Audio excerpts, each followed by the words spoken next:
All righty.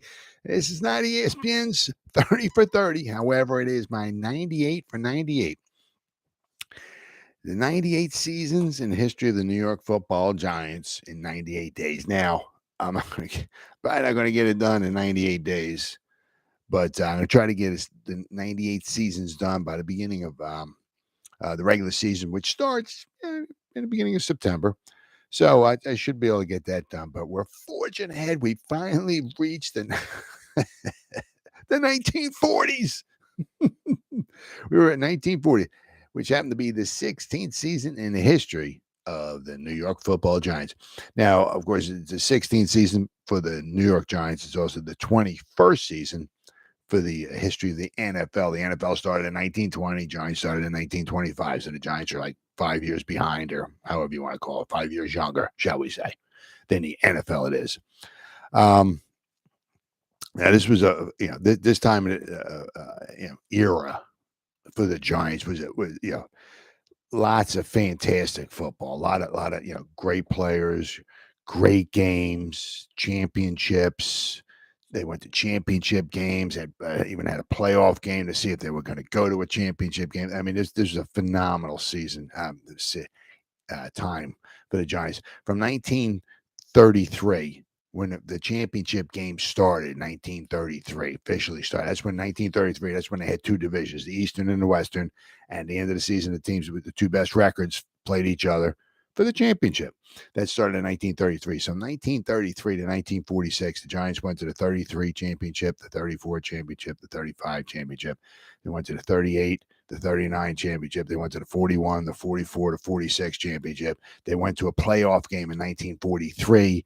At the end of the season, they were tied with the Redskins to see who would go to the championship game. Unfortunately, the Giants got creamed in that one. But I mean, is a phenomenal season for era for the Giants. Also, the way it was with the Giants was, once we started getting into the 50s, from 56 to 63, the Giants won 6 championship games. So I mean, a lot of some really good years. Of course, then we went to the I don't know, whatever you want to call it. I don't want to say the dead era, but from 1964 to 1980, when there was like nothing going on. The Giants had 2 winning seasons from 1964 to 1980.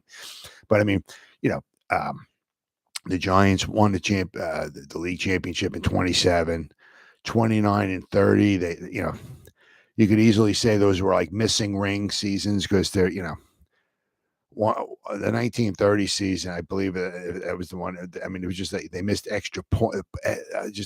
Oh my God, there was so many games they could have. If one game or one extra point went one way or the other for the Giants' favor, the Giants would have won the championship. I mean, it was actually, I guess if you want to go from 1927 to 1946, was just phenomenal. Great era for the New York Giants. Unfortunately, the Giants went to the championship game in 1938 and 39. Unfortunately, 1940, they took a little step back. They wound up in 3rd place overall. But, I said back in 1941, they went back to the championship game. 43, they went to a playoff game. So you went to the championship game. 44 and 46, they went to the championship. So still a lot of good football ahead. The only problem was they won the championship. They won their 3rd NFL championship in 1938. So from 1939 to 1963, they went to a lot of championship games. Unfortunately, they only won one more, which was in 1956. But the 1940, it was a very good season.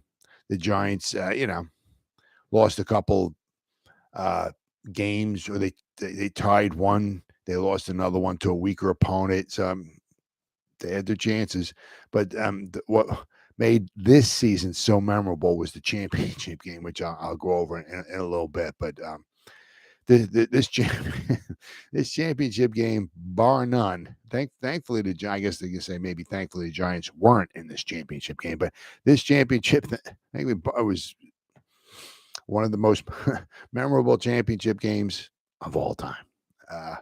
But let's go over the 1940, the draft. All right. They had the draft. This was the 5th NFL draft. The NFL draft started in 1936. First one was in Philly. Second one was in New York. Third one, I believe, was in Chicago. Fourth one was in New York. This one was held in Wisconsin, the Schrader Hotel. The 1940 NFL Draft was held on December 9th, 1939, at the Schrader Hotel in Milwaukee, Wisconsin. With the first overall pick of the draft going to the Chicago Cardinals, they selected George Kafago, who is a fullback from Tennessee. Unfortunately, the pick right after them, the Philadelphia Eagles took George McAfee, a quarterback out of Duke, who wound up going into the Hall of Fame. The Bears in that same round, first round, they took Clyde Bulldog Turner, who was a center from Hardin Simmons College. Never heard of it. He was from Chicago Bears. So, and it was not a bona fide, unbelievably phenomenal draft. There was 22 rounds, and there was only 2 Hall of Famers selected in the whole draft, which ended both in the first round. George McAfee and Clyde Bulldog Turner. So, but you also see some of, also as we go forward over the next couple of years, some of it might be a little diluted, possibly because some of the players, maybe went to war. So that might have something to do with it as well. But the Giants in the first round of the 1940 NFL Draft, they took, I guess it's Granny Lansdale, a halfback from USC. They also they took a halfback from USC in the first round of the 1952 draft, which just happened to go to the Hall of Fame, which is Frank Gifford. And his number is retired by the Giants. He's in the Ring of Honor, all that stuff and everything. So, but Granny Lansdale did not quite have the same productive career, shall we say, as Frank Gifford did. But it is what it is. But quite interestingly enough, okay, I get what they did, and they did this in a couple other drafts too, to try to make more parity, I guess, in the league, which is what they which is what they do. Now they try to get the parity going. They had the 5 worst, the 5 worst teams with the 5 worst winning percentages, I believe. They picked in round 2, and that was it. So round 2, the Chicago Cardinals, the Pittsburgh Steelers, the Philadelphia Eagles, the Brooklyn Dodgers, and the Cleveland Rams. And by the way, the Pittsburgh Steelers were the Pittsburgh Pirates. So in 1940, Pittsburgh Steelers came into existence. Basically, they just, I think they said they rebranded their name, the Pittsburgh Steelers. Didn't really help them much, especially back then, but the Pittsburgh Steelers came into existence. Not that it came into it, but they were the Pittsburgh Pirates, but they got renamed the Pittsburgh Steelers in 1940. Just like the same way like the Detroit Lions were the Portsmouth Spartans. And then in 1934, they became the Detroit Lions. So just a little tidbit there. But in round 2, there's only 5 teams that picked in round 2, and they were like the 5 worst teams from the year before. So picks 11 through 15 went to the 5 worst picks. Then, basically in round 3, the 5 worst teams picked again. So the Chicago Cardinals were the worst team from the year before. So by pick 16, the Cardinals had picked 3 guys already. The Giants only had picked 1. The Giants had to wait to pick number 25 to get their second pick, which was John McLaury, a back from Brown. And that was in round 3. Then in round 4, they did the same exact thing. They had the 5 worst teams from the year before: the Chicago Cardinals, Pittsburgh Steelers, Philadelphia Eagles, the Brooklyn Dodgers, and the Cleveland Rams all picked again. So the Chicago Cardinals, by pick 26, they'd picking 4 guys already. The Giants took 2. Then they started round 5 with, once again, the top 5 worst teams from the year before. So the Chicago Cardinals, by pick number 31, had picked 5 guys already. Giants had picked 2. So, I mean, that was, I guess, to try to get parity. Obviously, the NFL draft wasn't what it is nowadays with the scouting and all that stuff and everything. But, I mean, that just goes to show the way they try to get parity. So in picks Rounds 2 and round 4, only 5 of the 10 teams picked.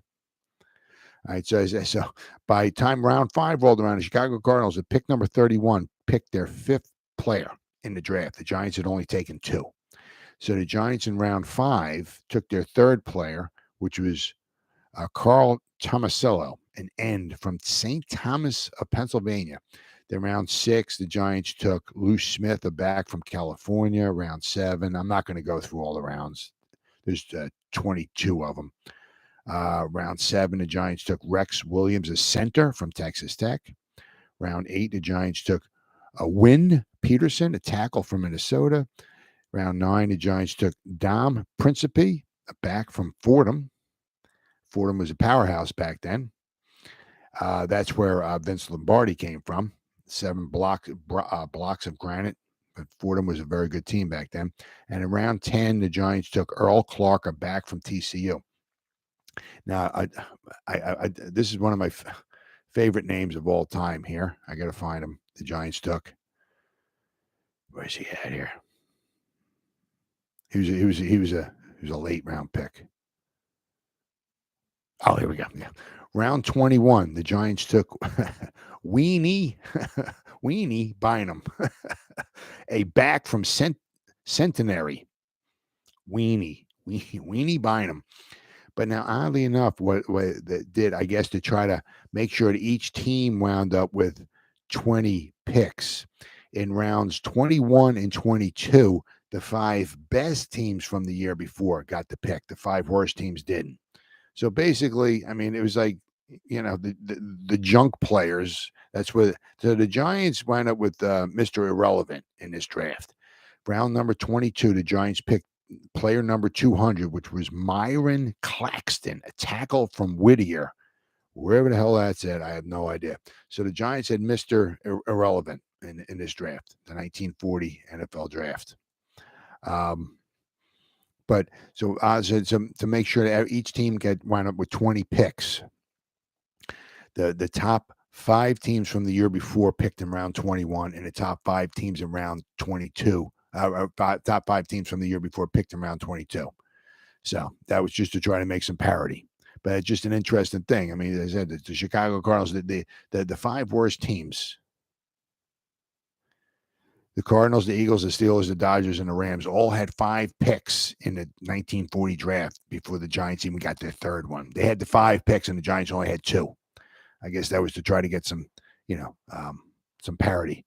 Now, as I said, I mean, if the draft was anything like it is today, and they, you went out and they did all their due diligence and they scouted and all this stuff and everything. I mean, obviously you could have made a killing back then. I mean, you really could have made a killing. I mean, especially scouting colleges. I mean, of course, unfortunately, as horrible as it was back then, with blacks and not being, allowed in the league, or not many blacks, and I mean, if you could have scouted black colleges where the better athletes were at, I mean, you could have fielded a hell of a football team. But I mean, just like going down south and you're going through these obscure colleges, and if you had a bigger, but a lot of it was money. If you to have scouts, you got to have money. You got to pay these guys. If you're going to have them drive around and stay, you got to pay them, and that was one of the problems that they had back then. Obviously, there was no TV rights. There was no Saquon Barkley jerseys hanging in, Walmarts down there where people were buying them, and the Giants made money for it and all that, So it was very, very difficult back then. But I mean, if you were able to do well in the drafting department, I mean, you could have fielded unbelievable teams. But that's the way it was back then. But the 1940 NFL season was, as I said, was the 16th season in history of the Giants. It was the 21st season in the NFL history of the NFL. Season was ended with the Chicago Bears defeated the Washington Redskins in a championship game. The Pittsburgh Pirates were rebranded as the Pittsburgh Steelers before the 1940 season. Okay. As I said, the draft was held at Milwaukee's Schrader Hotel. With the first pick, the Chicago Cardinals selected George Cafago from the University of Tennessee. Major rule changes. The penalty for a forward pass, not from scrimmage, is 5 yards. Penalties for fouls that occur prior to a pass or kick from behind the line of scrimmage are enforced from the previous spot. However, penalties for fouls during a free ball or when the offensive team fouls behind their line are enforced from the spot of the foul. Fouls enforced in the field of play cannot penalize the ball more than half the distance to the offender's goal line. And if the offensive team commits pass interference, this is back then. This is where you don't want to commit offensive pass interference. This would really not go down well nowadays. If the offensive team commits pass interference in their opponent's end zone, so say if the Giants had the ball and they're down around the 10, 15-yard line, whatever, the other team, and Daniel Jones throws the ball in the end zone, and if the offensive team, if, say, Darius Slayton commits offensive pass interference, the rule back then, the defense has the choice of a 15-yard from the previous spot and a loss of down or a touchback. Could you imagine that? A touchback? So if Darius Slayton commits pass interference in the end zone, we're down around the 15. Darius Slayton pushes off or whatever he does, gets offensive pass interference. It's a touchback. Ball on the 20-yard line, but the other way for the other team. Wow. It's talking about taking a scoring threat away, huh? Well, let's see. The league leaders, slinging Sammy Baugh with passing from the Washington Redskins, led the league with 1,367 yards, which was quite a bit back then. Whizzer White was the rushing leader from Detroit, the Lions. He had 514 yards. The receiving, Don Looney from Philadelphia, had 707 receiving yards. That was quite a bit back then. Ace Parker, the halfback from Brooklyn, he got the Joseph F. Carr Trophy for the most valuable player. Let's see. All right, so the Washington Redskins wound up winning. They were 9-2-0. The Brooklyn Dodgers came in second place. They were 8-3-0. The Giants finished in third. They were 6-4-1. The Giants took a step back this year. I mean, the year before, they had a very good defense. Their defense was number one in the league as far as points against. This year, they gave up 133, but they scored 131. They gave up 133. Yeah, so they were very, very mediocre. They were, I guess, I mean, they had a couple games there where they were. I'm going to go over their schedule and all in just a couple minutes here, but they were 6-4-1. I mean, there was still a couple games behind the Redskins.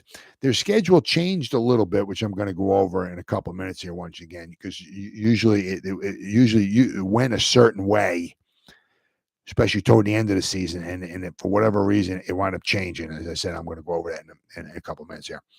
In the Western Division, it was relatively close. I mean, the Chicago Bears were 8-3-0. The Green Bay Packers went up in second place. They were 6-4-1.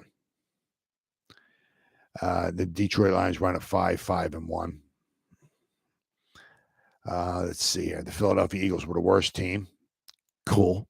They were 1-10. But I mean, let's see. The Washington Redskins, they went up 9-2.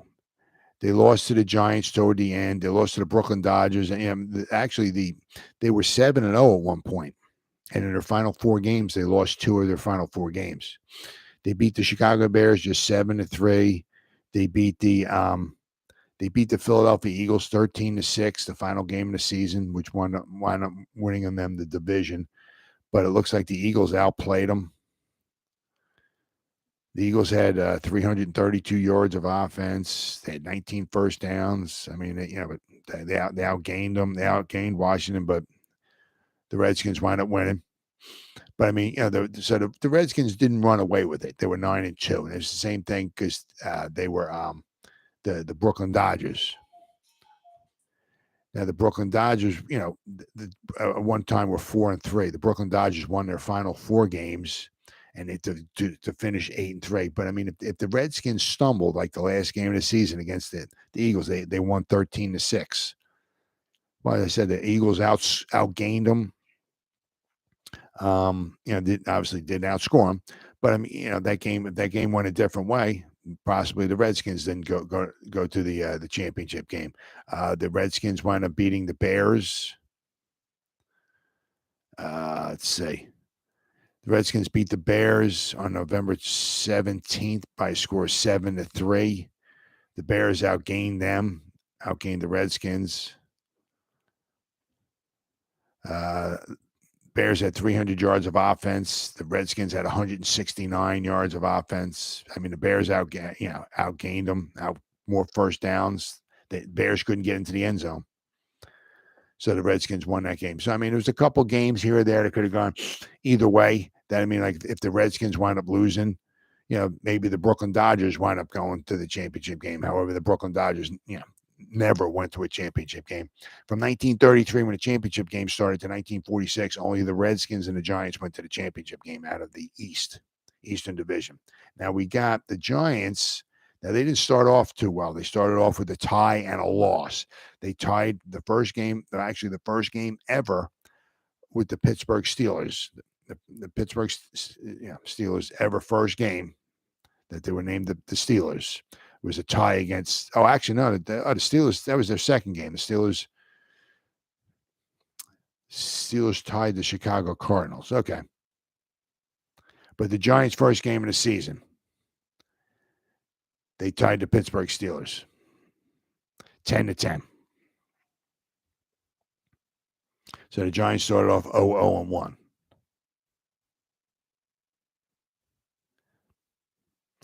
All right, then the following week, the Giants wind up losing. They lost to the Washington Redskins 21-7. The Giants outgained the Redskins. The problem is that the Giants had 285 yards of offense. Looks like the Redskins had 173 yards of offense. What did the Giants? The Redskins won 21-7, but the Giants had 5 turnovers. Redskins only had 2. And the Redskins ran a punt back for a touchdown in the fourth quarter, which kind of sealed the deal there. But I mean, so the Giants, after 2 games, started off 0-1-1. Not a way you want to start the season, especially when you have 9 more games left. What always happened every year, all right, because when the Giants started in the Polo Grounds, usually their first 2 to first 4 games would always be on the road because they're sharing the Polo Grounds with the New York Baseball Giants. And they wanted to, I guess, make sure that the baseball season was over. And possibly if the New York Giants baseball team went to the World Series, they wanted to make sure the World Series was over. So the Giants, then after the baseball season was truly over, the Giants could go at home, play at home in the Polo Grounds and chew up the field, and the baseball team wouldn't have to worry about it. So the Giants once again played their first 3 games on the road. This time they played the third game was against the Philadelphia Eagles on the road on September 28th. And they won that one 20-14. So there, after 3 games, the Giants were 1-1-1. Then they, I guess, played like a home and home. They actually wound up being like 2 weeks later. The Giants on Sunday, October 13th, at home, their first home game of the year, they played the Philadelphia Eagles once again, and they won 17-7. So now after 4 games, the Giants were 2-1-1. Still right in the thick of it, even though the Redskins were still undefeated, but the Giants only had 1 loss. So they were still right in the thick of it. Then the Giants' 5th game of the season was at home against the Pittsburgh Steelers. And they won that one. So Sunday, October 20th, at home at the Polo Grounds against the Pittsburgh Steelers, the Giants won 12-0. So the Giants are now 3-1-1. The following week, the Chicago Bears came to town on Sunday, October 27th. The Giants would lose 37-21. Giants had 6 turnovers in that game. The Giants were actually down, I think, 30-0 in this game. They clawed their way back to 30-21. Yeah, they were down 30-0. in the second quarter.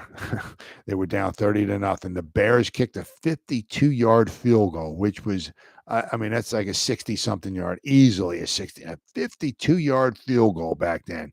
That was a long field goal back then. So basically, the goalposts were on the goal line. So basically, the guy kicked the ball from his own 48-yard line, straight on 52-yard. That was a long field goal try back then. I don't know, but the Giants also had a pass picked off and run back for a touchdown. So they were down 30-0 in that game. Then they scored 3 straight touchdowns. So they halfway through the third quarter, it was 30-21. And then the Bears scored one more touchdown in the third quarter, go up 37-21. But the Giants had 21 first downs to the Bears 12. Unfortunately, as I said, the Giants had 6 turnovers. The Bears didn't have any, and that's what did the Giants in this game. So the Giants, after 6 games, were 3-2-1. Now, you only have 2 losses. There's still quite a few games left. Anything can happen. So they were still right in the thick of it. Even though the Redskins were still undefeated at this point in time, the Giants were still right in the thick of it. The Giants, the next week on the road against Brooklyn, they won 10-7. So now the Giants are 4-2-1. They're still right in the thick of it. Unfortunately, the next week, I think that's when the Redskins lost their first game to give them 1 loss. But unfortunately, the following week, the Cleveland Rams came to town.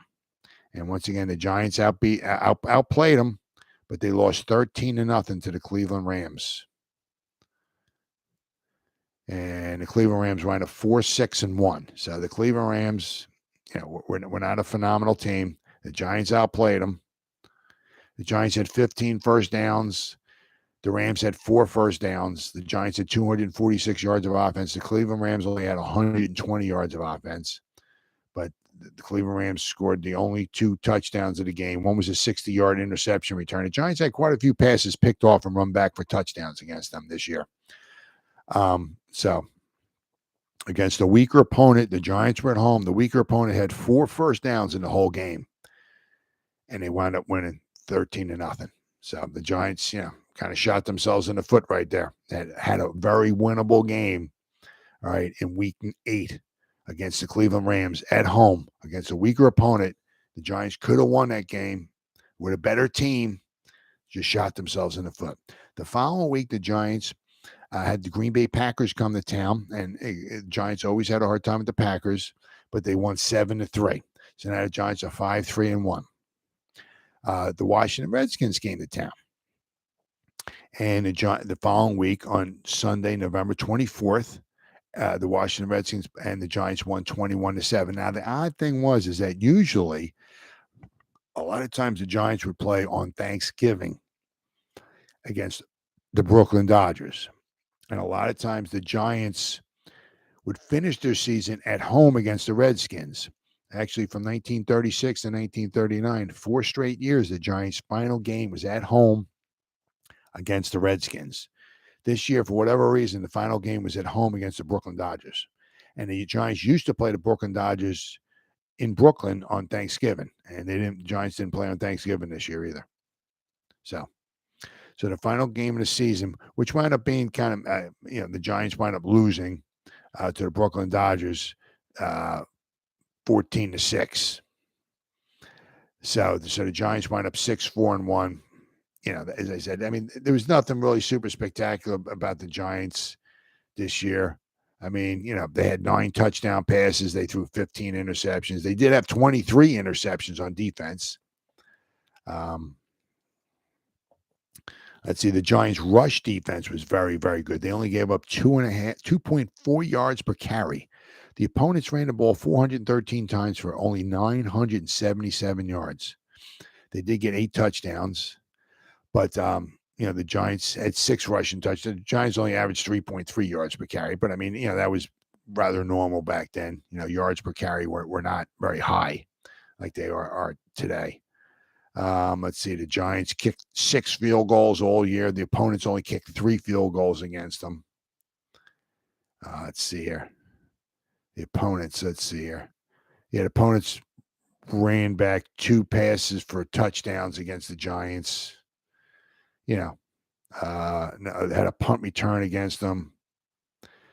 So I mean, the Giants, there was nothing super spectacular about them this year. As I said, they scored 131 points. They gave up 133. The year before, they led the league. They only gave up, I think, 84, 85 points. What did the Giants? 1939. The Giants gave up 85 points. They scored 100 in 1939. They scored 168.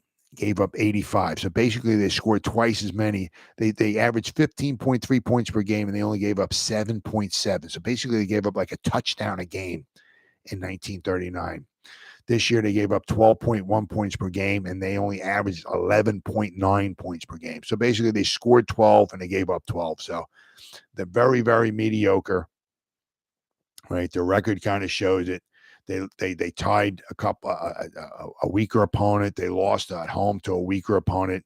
I mean, if things were different, maybe they make the championship game. But then again, as I'm going to go over the championship game, maybe it was a good thing that the New York Giants didn't make the 1940 championship game. Oh, what we got there, Teddy?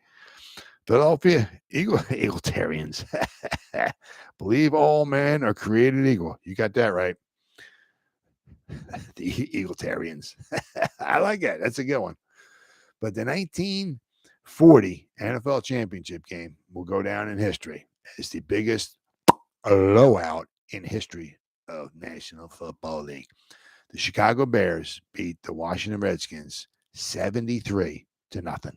Right? So maybe it was a good thing the Giants didn't make the championship game. But there's a little tidbit here to it. The 1940 NFL championship game. All right. Some refer to it simply as 73-0. Was the 8th title game in the National Football League. Started in 1933. The championship game started by 1940. That was the 8th season. Now, the winners of the Western Division hosted the championship games in the odd-numbered years. So 33, 35, 37, 39. The winners of the Eastern Division hosted the even number years, 34, 36, 30. So the Giants hosted the championship game in 34. They hosted the championship game in 38.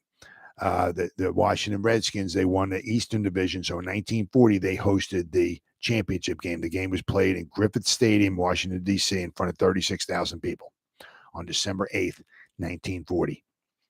Chicago Bears at 8-3, the winners of the Western Division, met the Washington Redskins, who were 9-2. The Redskins had a very good team that year. Were the champions of the Eastern Division. Neither team had played in a title game since 1937. 1937 was a very good one. That was the Washington Redskins won 28-21. That was a very good championship game. Let's see here. The Bears scored 11 touchdowns and won 73-0, most one-sided victory in the NFL history. Now, it's not the most scored game, obviously. The game with the most points ever is the 1966 game between the Giants and the Washington Redskins. The Washington Redskins won 72-41. 113 points is the most points ever scored in an NFL game. This game was broadcast on radio by Mutual Broadcasting System, the first NFL title game broadcast nationwide. And it just happened to be the biggest blowout. Now, there's a little caveat here. Washington had defeated Chicago 7-3 in a regular season game 3 weeks earlier in Washington.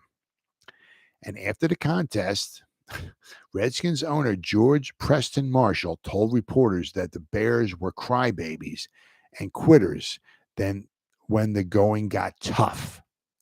As the Bears prepared for the rematch, Chicago Bears head coach George Halas fired up his team by showing them newspaper articles containing Marshall's comments, then said, "Gentlemen, this is what George Preston Marshall thinks of you.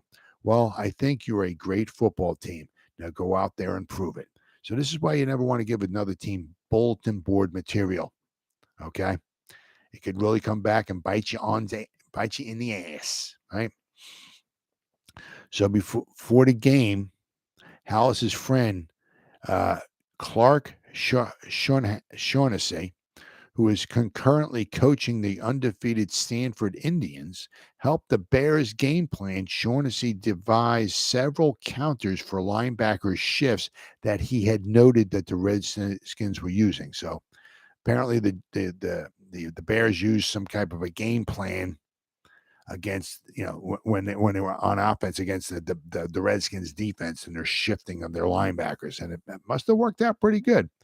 I mean, because they had over 500 yards of offense, and you get over 500 yards of offense back in 1940. That's a phenomenal amount of offense. Now, the onslaught started right from the beginning. The Bears controlled the game right from the start, using their T formation as their primary offensive strategy. On the second play from scrimmage, running back Bill Osmanski ran 68 yards for a touchdown. Washington then marched to the Chicago Bear 26-yard line on their ensuing drive, but wide receiver Charlie Malone dropped a sure touchdown pass in the end zone that would have tied the game. The field goal attempt on the fourth down was also missed as well. That was pretty much, I guess, the only scoring chance the Redskins pretty much had. Later in the first quarter, Bears quarterback Sid Luckman scored on a 1-yard touchdown run to increase the lead to 14-0. On their third drive, Joe Manasseh ran 42 yards for the Bears' third touchdown of the game. The Bears held a 28-0 halftime lead and then continued to crush the Redskins, scoring 45 points during the second half. After Hallis took the team's starters out, the backup players continued to pile on the points. The Bears ended up recording 501 total yards of offense, 382 yards rushing. They intercepted 8 passes, ran 3 of them back for touchdowns, all in the third quarter. So many footballs were kicked into the stands after the touchdowns that officials had asked George Hallis to run or pass for the point after touchdown on the last 2 touchdowns. Because once they got kicked into the stands, they didn't throw the ball back, they didn't retrieve them, like that. They were gone. Right. The game was also marked the last time that an NFL player, Bears end Dick Plasman, played without a helmet. The 1940 NFL championship game, the last time that a NFL player, played without a helmet. Reportedly, after the final gun went off, a sports writer jokingly yelled, "Marshall just shot himself," which was the Preston Marshall, the owner of the Redskins. Marshall's only statement to the press was, "We needed a 50-man line against their power." And this is kind of funny. Redskins quarterback Sammy Baugh was interviewed after the game, and a sports writer asked him whether the game would have been different had Malone not dropped the tying touchdown pass. And Baugh reportedly quipped, "Sure, yeah." He said the final score would have been 73-7. So, but now this is Wikipedia now. It says, as of 2021, Chicago's 73 points victory is the most scored by one team in an NFL game, obviously regular season or postseason. The Washington Redskins scored 72 on the Giants in 1966. The margin of victory is not only the largest ever in the NFL, but also stood as the biggest blowout in all major American professional sports for more than 8 decades. On December 2nd, 2021, the NBA's Memphis Grizzlies matched defeat with a 73-point victory over the Oklahoma City Thunder. Memphis led by as many as 78 points in that contest. Chicago's 7 rushing touchdowns is the second most touchdowns by both teams in one game in league history and the most ever in a postseason game. So, as I said, in the third quarter, let's see. Hamp Poole ran a 15-yard touchdown interception pass back for a touchdown. George McAfee picked the pass off and ran it back for a touchdown. Bulldog Turner picked the pass off and ran back for a touchdown. McAfee and Bulldog Turner both obviously in the Hall of Fame as well. Sid Luckman ran a ball in the first quarter. Sid Luckman's in the Hall of Fame. So the Bears had a phenomenal team back then. And obviously it showed, by their 73-0 whitewashing victory over the Washington Redskins. So the 1940 NFL championship game was far from close. It was the biggest blowout in NFL history. So, but I mean, the Giants had a decency. It was a very mediocre, I mean, They had some chances. They tied a weaker opponent. They lost to another weaker opponent at home. They had their chances. It just wasn't meant to be. However, this is 1940. So they still had some more seasons. I said they're going to the 41 championship game. They're going to go to the 44 championship game. They're going to go to the 46 championship game. 1943, they're going to play in a playoff game against the Redskins to see who went to the championship game. So there was still lots of good football ahead for the New York Giants. But the 1940 season was just not one of them. They had a winning season, but they wound up in third place. It was not meant to be. But I'll be back again with the 1941 season for the New York Giants, which just happened to be the 17th season in the history of the New York Football Giants. I'll see you then.